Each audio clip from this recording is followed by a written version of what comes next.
selamat datang kami ucapkan kepada Pustakawan Utama Perpustakaan Nasional, juga kepada Bunda Literasi Provinsi Nusa Tenggara Barat, dan Bapak Ibu para kepala dinas yang telah hadir di lokasi acara. Kami persilakan langsung untuk menempati tempat yang telah kami sediakan.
Assalamualaikum warahmatullahi wabarakatuh.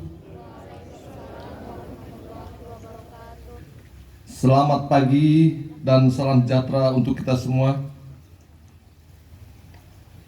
Yang kami hormati Bapak Gubernur Provinsi Nusa Tenggara Barat, yang dalam hal ini diwakili oleh Kepala Dinas Perpustakaan dan Arsip Provinsi Nusa Tenggara Barat.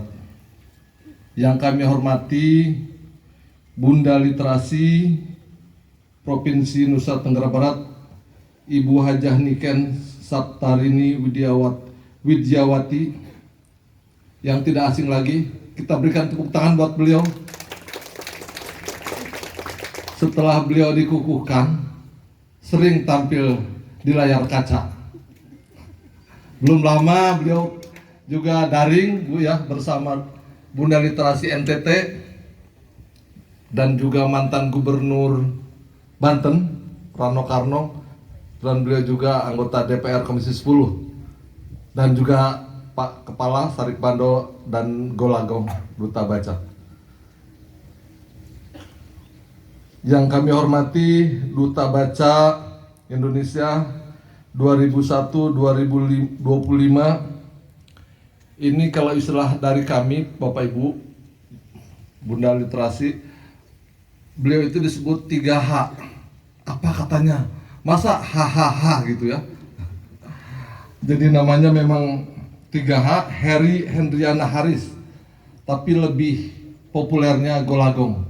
Kenapa Golagong, adik-adik nanti ditanya saja. Beliau memang unik. Yang kami hormati Pak Kadis, sahabat saya, Pak Jul Mansah, Kadis Perusahaan Arsip, walaupun belum lama beliau, tapi alhamdulillah sudah menyatu. Mudah-mudahan ini bukti konsistensi beliau untuk memajukan perusahaan arsip di Provinsi Nusa Tenggara Barat. Dibuktikan hari ini bisa hadir bersama kita. Yang kami hormati Kepala Dinas Pendidikan Provinsi Nusa Tenggara Barat, Bapak Dr. Edi Purkon. Terima kasih Bapak atas kehadirannya. Kepala Kantor Bahasa, ini vertikalnya atau PT-nya Dikbud, Ibu Dr. Umi Kalsum. Terima kasih Ibu. Kepala SMA 6 Negeri Mataram, ini luar biasa, Ibu Sri Wahyuni. Alhamdulillah, sekolah unggulan, sekolah favorit. Ya. Di sini kader-kader bangsa akan muncul, gubernur, presiden, dan tokoh-tokoh bangsa lainnya. Insya Allah ya. Bapak, para kadis, kepala OPD, provinsi, dan juga kota Mataram. Ya, Pak Kepala Perpustakaan Kota Mataram. Alhamdulillah, terima kasih. Bapak Ibu hadirin yang berbahagia, yang tentu kami tidak dapat menyebutkan satu persatu, tapi dengan alhamdulillah keberkahan pagi hari ini, kita mulai dari tadi malam turun hujan, berarti membawa keberkahan bagi kita semua. Apalagi diawali dengan doa. Dan saya ingin mengutip tentang keberkahan nih sebelum lanjut, karena barusan nunggu Ibu Bunda Literasi saya baca, ternyata ilmu itu sukar, tapi jika itu berkah, sekalipun hilang akan ada yang masih melekat. Mudah-mudahan adik-adik hafal itu dari siapa, cuplikan siapa, renungan siapa. Ternyata itu renungan pahlawan bangsa yang asal dari Nusa Tenggara Barat, yaitu Maulana Syekh Tengku Kiai Haji Muhammad Jainul Abdul Majid. Tepukan buat beliau. Insya Allah ya, kita berkah semua. Hadirin yang berbahagia, puji syukur kita panjatkan kepada Allah SWT. Alhamdulillah pagi hari ini kita dapat bersilaturahim walaupun dalam keadaan sejuk, membawa keberkahan. Alhamdulillah kita diberikan kesehatan, yaitu nikmat sehat, nikmat iman, nikmat panjang umur, segala nikmat yang telah diberikan pada kita semua. Kita sampaikan juga salawat dan salam kepada Nabi kita Muhammad SAW yang tentu ini sudah juga membawa keberkahan bagi kita semua. Dia ber-SNP, berstandar nasional perpustakaan. Nah, alhamdulillah di 2021 terakhir kurang lebih 100 perpustakaan sekolah di semua level jenjang pendidikan di NTB ini sudah mulai terakreditasi secara bertahap seperti itu. Level yang ketiga itu masyarakat. Nah, di masyarakat itu ada yang disebut dengan pemerintah desa. Semua desa itu harus memiliki perpustakaan desa. Makanya di Permendagri, di Kemendagri itu ada yang disebut dengan IDM, Indeks Desa Membangun. Salah satu komponen indeksnya adalah bahwa setiap desa harus memiliki perpustakaan desanya. Itu komponen penilaian indeks. Jadi kalau ada desa yang tidak ada perpustakaan desanya, itu mempengaruhi nilai indeks dari IDM itu. Itu sebagai alat monitoring, instrumen pengawasan oleh Kementerian Dalam Negeri pada semua desa di Indonesia. Jadi sekarang desa sudah wajib punya perpustakaan basari. Isinya buku pelajaran atau gimana? Nah, itu dia. Nah, kami di Dinas Perpustakaan Provinsi di Kabupaten Kota, saya tadi didukung oleh Perpustakaan Nasional, itu punya program namanya Transformasi Perpustakaan Berbasis Inklusi Sosial. Jadi apa yang dibaca di perpustakaan itu dipraktekkan dalam kehidupan sehari-hari. Jadi kalau ada desa, misalnya desa yang pesisir, maka di desa pesisir itu mesti ada perpustakaan isinya buku tentang bagaimana budidaya kepiting misalnya, kepiting bakau. Itu dibaca di perpustakaan dan dipraktekkan dalam kehidupan sehari-hari. Oke, jadi disesuaikan dengan kebutuhan di mana Potensi desanya itu. Oke, luar biasa. Sehingga Tepuk tangan dulu perpustakaan- coba sebelum dilanjutkan. Oke, biar ini ya, biar suasana yang dingin ini jadi hangat karena kan ini cuaca lumayan, udah hujan sejak semalam. Dari tadi saya lihat kayaknya diam aja gitu. Coba senyum sedikit dulu. Oke, lanjut silakan Pak Ya, Adis. jadi itu yang kita lakukan di Dinas Perpustakaan, didukung oleh Perpustakaan Nasional. Dan sekarang kami baru 11 bulan menjabat sebagai Kepala Dinas Perpustakaan. Dalam situasi pandemi begini, dalam situasi fiskal daerah sangat tertekan, semua kita mengalami proses refocusing setiap tahun. Tidak ada pilihan lain adalah kita berkolaborasi dengan pihak lain. Ya, kita berterima kasih ada Bu Umi, Kepala Kantor Bahasa, sudah kita mulai sangat akrab dengan teman-teman di Kantor Bahasa. Kemudian ada Pak Kadisdikbud. Ketika kami datang ke SMA SMK, kami selalu minta bantuan beliau. Sehingga dengan acara ini pun saja, safari literasi ini kita gotong royong. Ada Kantor Bahasa, ada Kantor Kota Mataram, ada Kadis Sumbawa, Kadis Bima. Nah, itu semua kita gotong royong. Bahkan nanti insya Allah pasca safari ini Pak Golagong, mudah-mudahan di Kota Mataram akan lahir 3 buku, di Sumbawa akan lahir 2 buku. Nanti dibantu oleh teman-teman di komunitas. Besok tanggal 24 kami Bunda Literasi, Pak Golagong, Bu Umi itu akan hadir di Kema Literasi di Sembalun yang akan dihadiri 16 komunitas literasi sepulau Lombok. 26 komunitas literasi sepulau Lombok. Mudah-mudahan akan melahirkan 26 buku dan nanti kita akan cari bagaimana akan menerbitkannya. Saya kira itu Mbak Sari. Oke, luar biasa. Kita tunggu terbitan buku-bukunya nanti yang saya rasa juga ini bisa menjadi satu hal yang baik untuk kita semua. Berbicara mengenai literasi, tadi saya setuju sekali dengan Pak Kadis bahwa kita adalah apa yang kita baca. Jadi pikiran kita itu ditentukan dari apa yang kita baca. Selanjutnya saya persilahkan ke Mas Fatul Rahman sebagai pegiat sekolah Rinjani. Ini topiknya adalah mengangkat kearifan lokal ke dalam tulisan. Kalau kita berbicara mengenai kearifan lokal kan sudah ada beberapa pengalaman saya pribadi membaca ya kisah-kisah daerah yang diangkat dalam sebuah tulisan. Nah ini mungkin bisa lebih dijelaskan lagi lebih detail terkait dengan topik dari Mas Fatul Rahman. Silahkan.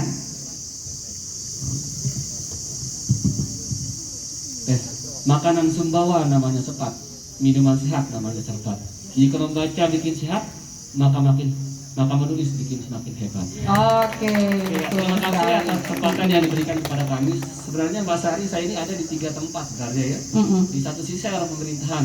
Oke. Jadi dulu sering bermitra sama Ibu Umi waktu saya menjadi komisioner di Komisi Penyiaran Indonesia. Dan sejak tahun lalu diamanahkan oleh Pak Gub sebagai manajer di Rinjani Lombok UNESCO Global Geopark. Tapi hari ini saya diundang sebagai komunitas ya. Begitu komunitas yang kebetulan nanti pada tanggal 24 dan 25 kami tuan rumahnya Bunda di Sembalun. Dan kayaknya hari ini semakin banyak peserta yang peserta yang mendaftar. Dan akhirnya kita sepakati kita jangan menolak orang mau berbuat baik dan belajar.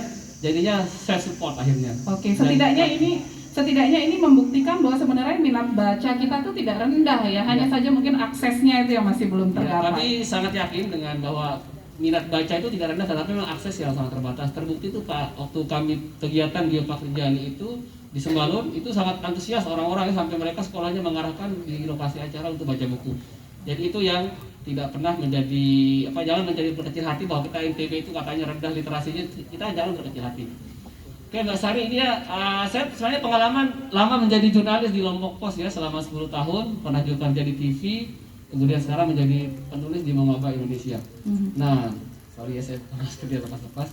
Kalau menulis tentang kearifan lokal ya Mbak Sari ya di Lombok ini memang udah banyak tulisan tentang kearifan lokal. Salah satunya juga saya itu terinspirasi dari bukunya Mas Golagong, judulnya yang Travel Writer. Ketika saya menjadi editor di Lombok Pos, saya bikin rubrik namanya Persir. Jadi rubrik halaman 1 itu kegiatannya saya jalan-jalan bikin tulisan. Makanya di situ kenalnya Bang Julmansa dulu ketika di Sumbawa ya. Oke. Jadi selama ini tulisan kearifan lokal itu Mbak Sari banyak yang lebih hanya deskriptif ya, misalnya kegiatan Bau Nyali seperti apa, kegiatan selamatan otak reban seperti apa, dan banyak ritual-ritual lainnya. Itu masih sebatas deskriptif. Tapi padahalnya ada nilai-nilai kearifan lokal itu yang belum kita gali secara lebih bagus. Misalnya gini Mbak Sari, waktu gempa 2018 kita semua ingat ya, kita lihat foto, tayangan video, orang semua susah nangis. Termasuk saya juga sempat menangis ya, karena rumah saudara saya banyak rusak.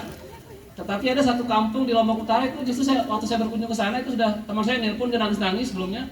Oh ya Pak Tol, rumah saya hancur, rumah yang pernah datangi Pak Gubernur ini hancur dan sebagainya, dia nangis. Tapi begitu 2 hari setelah gempa saya ke sana, justru orang kayak orang pesta kan. Wih Pak Tol kapan datang ini? Kita disuguhkan makanan, begawe pesta pora, dia bikinkan kita kopi, dikasih kita madu, malam Pak Kadis.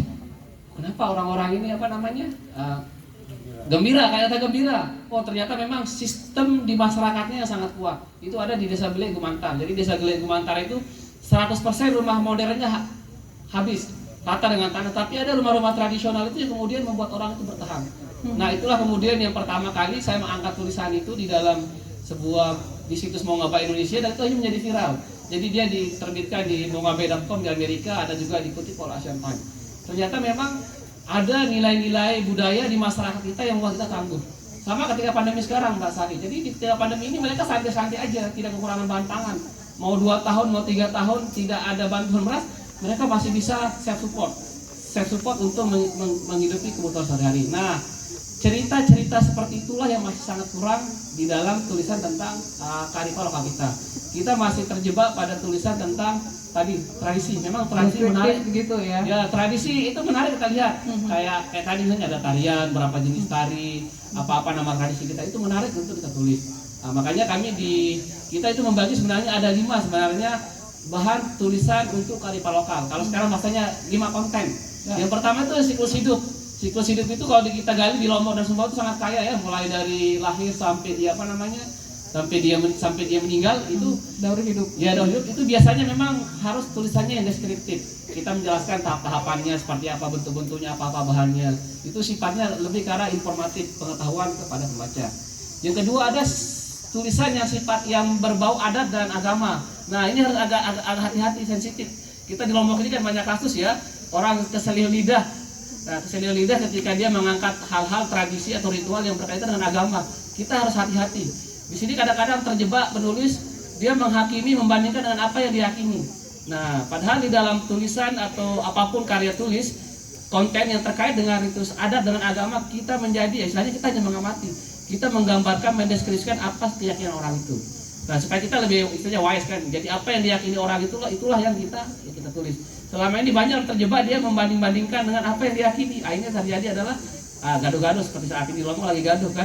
Itu karena dia menghakimi orang sesuai dengan apa yang dia yakini. Jadi ketika dia ritual-ritual agama, makanya kita kalau di sekolah literasi Rinjani ketika kita ada trainer pelatihan menulis tentang ketika dia akan meliput tentang ritual agama, kita kasih banyak rambu-rambunya apa yang boleh, apa yang tidak boleh, apa yang harus dilakukan, karena itu bisa bahaya ketika dia sifatnya agama, ritual. Kemudian ada yang sifatnya kegiatan yang berkaitan dengan kearifan lokal yang berkaitan dengan alam. Nah, di sini lebih kita eksploratif, mengaitkannya dengan apa yang diyakini masyarakat dengan konteks sekarang dengan sains. Misalnya kayak di kalau di Tanjung Luar ada namanya nyelamat di laut, kemudian ada di NTT namanya sasi, ada juga di Dompu namanya lagu cera ya. Jadi itu ada tradisi masyarakat yang dia memiliki masa puasa sekitar 3 sampai seminggu ketika dia selesai ritual itu. Nah, itu istilahnya kalau secara apa sih tujuannya orang itu bikin kayak gitu? Kenapa sih? Nah, ternyata secara penelitian banyak riset ternyata itu menjadi masa kesempatan untuk ikan memijah. Nah, jadi di dalam tulisan yang konteksnya ada hubungan antara ritual, adat dengan lingkungan itu kita mengeksplorasi, kemudian kita kait-kaitkan dengan sains. Nah, yang terakhir ini adalah yang sifatnya tadi yang kesenian, yang pertunjukan. Nah, ini yang sifatnya harus menghibur. Nah, sekarang kan ini peserta ada anggota yang hadirnya adalah guru dengan sekolah. Apa yang harus dilakukan untuk konten-konten yang sifatnya kearifan lokal ini? Kami di Sekolah Literasi Rinjani, Pak Kadis sudah mencoba yang mencari format. Kan istilahnya kontennya sudah banyak nih, sudah banyak tradisi kita di Lombok dan Sumbawa, mungkin ratusan kalau kita datang Mbak Sari, udah habis. Tapi kan anak muda sekarang kalau kita langsung ajar gini dulu cara nulis itu bosan. Pelajaran bahasa Indonesia itu bagi saya dulu pelajaran paling bosankan Mbak Sari waktu SMA, waktu sekolah ya. Kita diajarkan teori-teorinya, menulis itu, membaca itu, tapi kita kurang praktiknya, akhirnya menjadi membosankan. Tapi setelah dewasa baru sadar ya. Cuman sampai di tataran teoritis aja. Nah, sekarang makanya kami di teman pegiat di Sekolah Literasi Rinjani ini kita mengkontekskan apa yang menjadi hobi anak-anak muda. Dulu tahun 2014, 2015 lagi booming tentang blogger, ngeblog. Jadi kita bikin pelatihan blogger. Jadi tapi sayang sekali Pak Kadis itu dulu di Bali IT itu menjadi Bali IT dulu mantan itu menjadi sekolah sekolah blogger. Lalu dari kami bikin sekolah blogger sampai kita ngundang blogger dari nasional untuk sharing di Lombok. Sayang sekali ya sekolah Bali IT, mudah-mudahan nanti perpustakaan bisa fasilitasi. Kemudian sekarang lagi tren namanya anak-anak muda bikin konten. Rasanya kalau nggak dieksis di depan kamera nggak keren loh. Akhirnya kita bikin model pelatihannya, kita konvergensi, belajar dari konvergensi media bahwa sebenarnya apapun jumlah media, apapun jenis medianya, pertamanya hanya 3 yang diproduksi, yaitu adalah teks, yang kedua adalah audio visual, yang ketiga adalah suara ya. Jadi suara voice. Jadi akhirnya di dalam kegiatan sekolah literasi Rinjani kita sebenarnya bahasanya kita melatih adik-adik untuk bikin konten. Tetapi kita masukkan muatan budaya itu. Karena kalau sekarang bikin pelatihan menulis, aduh udah. Pelatihan video bosannya, udah gini kita bikin pelatihan bikin konten. Nah, jadi kita kasih masukan tentang tadi budaya-budaya itu, tapi kita juga ajar dia bagaimana memproduksi konten. Nah, akhirnya di teman-teman sekolah literasi Rinjani itu, misalnya Pak Kadis nanti mungkin 2 bulan lagi kita terbitkan bukunya tentang para penjaga tradisi, judulnya itu ada kontennya berupa buku. Jadi kumpulan-kumpulan tulisan tentang tradisi yang ada di Lombok. Kemudian juga ada kontennya video, jadi beberapa film video dokumenter, video-video pendek tentang kearifan budaya tadi itu. Nah, jadi itu baru yang bikin anak muda sekarang senang. Jadi kita seolah-olah kita bikin pelatihan menaikkan drone, bikin video, bikin dubbing. Padahal tuh ada tadi muatan menulisnya. Karena bagi kami bahwa memang pengetahuan keterampilan dasar harus menulis. Kalau orang sudah jago menulis, dia akan mudah memproduksi konten berikutnya, bikin video, dia bikin storyboard. Nah, saya berharap sih nanti di sekolah dia bisa menjadi semacam ekstrakurikuler. Jadi ekstrakurikuler khusus bagaimana adik-adik ini, kalau dulu namanya kan ekstrakurikuler jurnalistik, kaku banget ya, hanya belajar tentang jurnalistik. Tapi sekarang mungkin bisa diarahkan ekstrakurikulernya tadi keterampilan literasi itu, bisa dia menulis, bisa bikin konten, tetapi muatan-muatannya tadi muatan-muatan budaya. Dan itu bisa nanti menjadi sebuah karya tulis ilmiah. Nah, itu menarik. Jadi adik-adik ini harus dimotivasi sekarang. Jadi tidak hanya sekedar bisa menulis, tidak hanya sekedar bisa bikin video, tetapi dia juga bisa menjadi karya tulis ilmiah. Bisa ikut-ikut lomba, bisa juga nanti menjadi konten. Kalau sekarang masanya bikin konten dapat cuan. Termasuk ini relawan kami, dia ini bisa membiayai kuliahnya dari bikin konten tentang pendidikan dan budaya ini. Yusri dari namanya. Dia baru menjuarai juara 1 kemarin bikin konten tentang budaya maritim ya, juara 1 nasional. Dia masih mahasiswa. Luar biasa. Nah, jadi kalau nggak gitu Mbak nggak mau dia sekarang. Waduh susah. Jadi kalau bikin pelatihan dulu nggak mau, bikin pelatihan nggak mau. Jadi sekarang kita bikin konten. Wah, jadi baru mereka suka. Makanya kalau kami kemarin namanya EduCamp nama konsep kegiatannya. Jadi belajar sambil bermain. Jadi kalau anak-anak TK sasaran kami ya susah mengajari nulis ya. Jadi kita ajarnya dia bermain ular tangga, bermain peta umpet, tapi sekaligus memasukkan isu-isu tadi muatan lokal dengan lingkungan. Tapi kalau sudah dia remaja tadi, kalau nggak konten nggak sah rasanya. Nggak seru. Jadi ini aja soal strategi Mbak ya, soal strategi. betul sekali. Jadi kalau misalnya nggak konten, kegiatan apapun kalau nggak dibikinin story minimal tuh kayaknya nggak sah gitu ya. Nah, itu bisa menjadi peluang sekolah ya. Jadi sekarang kan trennya anak-anak kadang-kadang dia mau ke sekolah itu karena lihat aktif kegiatannya nih. Kalau dulu kan di sekolah, apalagi sekarang kan udah nggak ada ujian nasional ya. Jadi kadang-kadang anak-anak itu mau dia ke sekolah itu, mau ke komunitas itu karena dia rame, aktif banget nih kegiatannya sehingga tidak kekurangan. Nah, makanya ini pengalaman kami Bunda Literasi selama tahun 2021 dulu kolaborasi bersama Pak Kadis, itu kami bikin kegiatan sampai di belasan titik Mbak, dan itu self support. Artinya self support itu artinya biaya sendiri. Jadi istilahnya kalau kita bikin camping kan udah komunitas ini nanti dia bawa kopi, dia bawa mie, bawa ubi, bawa tenda dan seterusnya. Jadi itu bisa membangkitkan semangat kerelawanan juga. Betul. Jadi ada nilai yang kita tawarkan di adik-adik itu. Jadi kami yakin dengan cara seperti itu istilahnya adik-adik ini akan tertarik dia untuk menulis. Jadi itu cara memancingnya. Karena kalau langsung suruh dia menulis, aduh kayaknya berat duluan. Berat duluan. Langsung kepikiran sama tugas sekolah, harus menulis lagi bikin konten. Nah, sekarang bagaimana mengkontekskan tadi ya pelajaran-pelajaran sekolah juga dengan kegiatan-kegiatan yang di literasi itu. Karena kalau dia udah beban sekolah banyak, terus ada kegiatan ekstrakurikuler lagi tambah banyak, ya berat juga. Akhirnya sekarang caranya dengan cara bagaimana materi-materi sekolah itu bisa dia masuk di kegiatan-kegiatan ekstrakurikulernya itu. Dengan cara itu kan guru juga terangkat juga kan, terangkat dia pasti menjadi guru favorit. Saya yakin menjadi guru favorit ketika dia bisa mengajak siswanya dengan kegiatan literasi dengan cara menyenangkan itu. Iya, saya rasa juga ini bisa berkaitan juga dengan nanti kurikulum Merdeka Belajar yang memang baru akan diterapkan tadi terkait dengan menulis anak-anak yang tadinya mungkin bahasanya bukan coba kalian membuat karangan tentang ini, mungkin bahasanya bukan itu ya, tapi coba konten yang sudah dibuat itu ditulis bagaimana supaya nanti bu guru bisa baca gitu kali ya. Oke, jadi demikian tadi penyampaian materi dari 3 orang narasumber kita sebelum nanti kita masuk ke sesi Mas Gol Agung.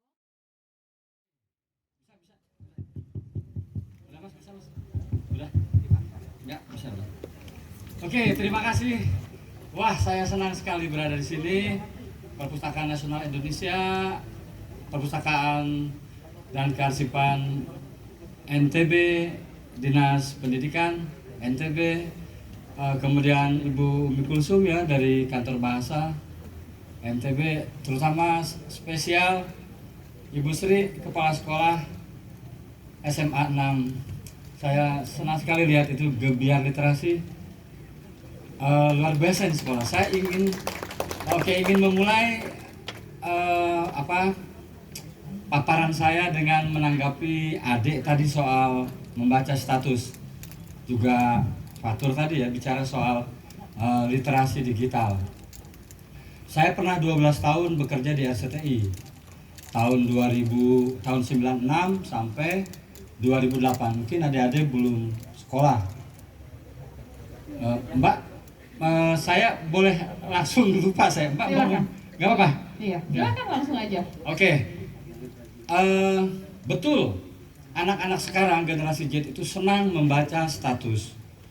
Maka kepala sekolah dan kepala perpustakaan di setiap SMA di seluruh Indonesia, saya pernah mendatangi beberapa, melakukan hal-hal inovatif. Status-status yang ditulis oleh adik-adik diarahkan. Misalnya membuat status tentang cinta pada lawan jenis, cinta pada orang tua, cinta pada tanah air. Nah, tulisan-tulisan status itu bagian dari kurikulum, bagian dari kegiatan belajar mengajar dari guru bahasa Indonesia, sehingga murid-murid menulis status itu dengan orientasi nilai, sehingga setiap hari guru bahasa Indonesia atau kepala sekolah atau kepala perpustakaan memiliki kewajiban untuk mengorganisasikan itu. Ketika saya bekerja di RCTI, ada satu adagium, ini menanggapi rekan saya, semua hal di dunia kreatif, apapun itu, baik itu digital, baik itu audio, radio, baik itu copywriting, iklan.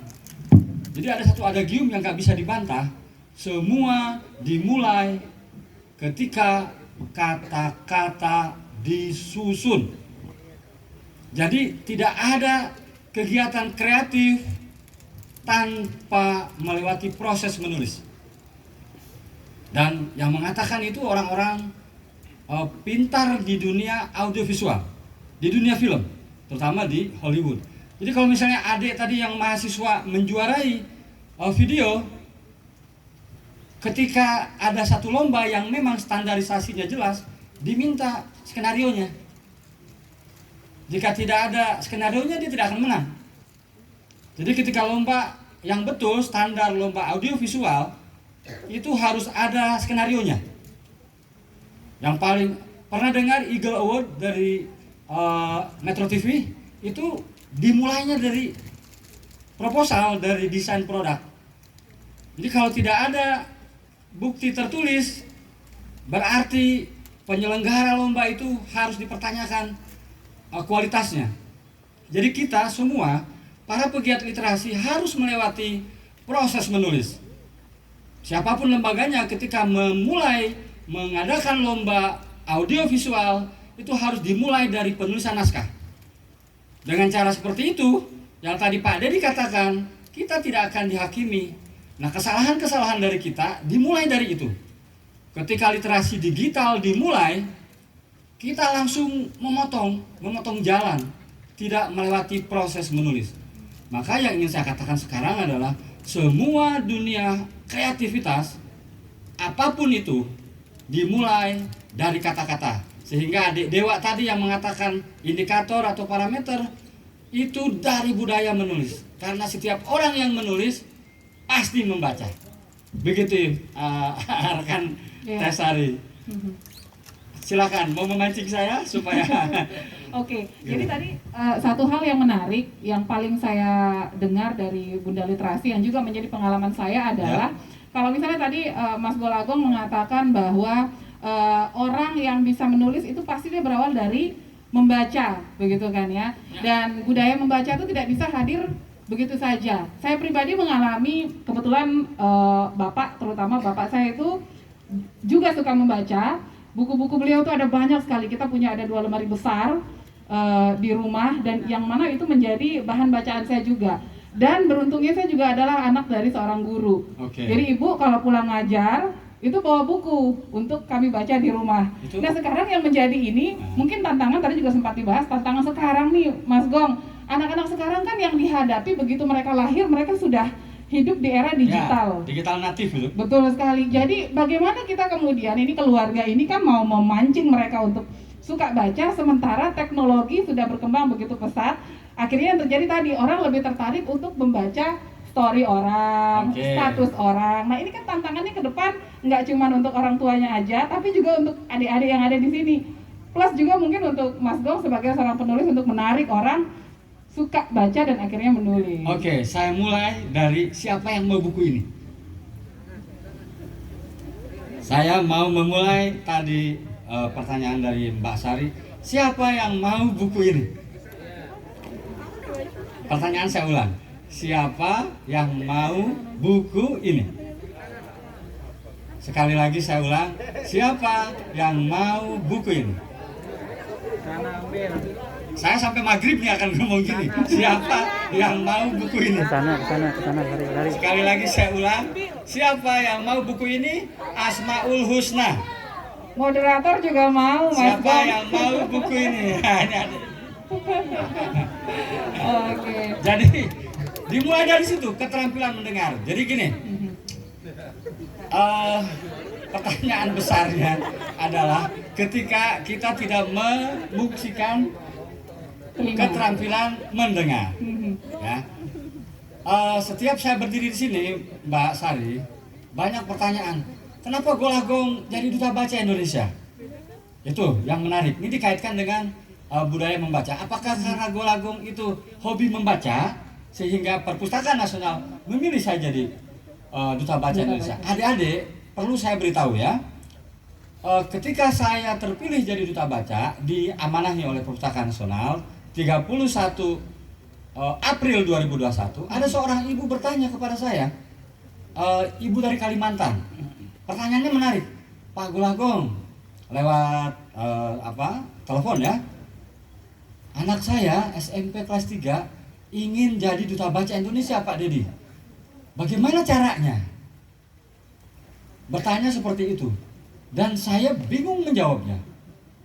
Kemudian saya punya ide, saya tanya, ibu di rumah punya perpustakaan enggak? Enggak. Nah, satu pertanyaan yang tidak bisa dijawab. Lalu saya beri jawaban, saya di rumah, tanya ke istri saya, di sini ada istri saya, Mah berdiri Mah. Nah ini istri saya. Jadi terima kasih nih buat Pak Jul. Jadi istri saya diberangkatkan Pak dari Serang. Setelah 1 bulan kami berjauhan. Jadi istri saya nanti bisa ikut dengan Bu Niken di sini. Nah, jadi satu pertanyaan tidak bisa dijawab. Dia ingin anaknya jadi duta baca, tapi tidak ada perpustakaan di rumah. Sedangkan saya, ruang tamunya buku, ruang keluarganya buku, teras bacanya buku, di kamar anak-anak kami yang berempat buku, plus literasi digital tentu ya. Kami punya IndiHome.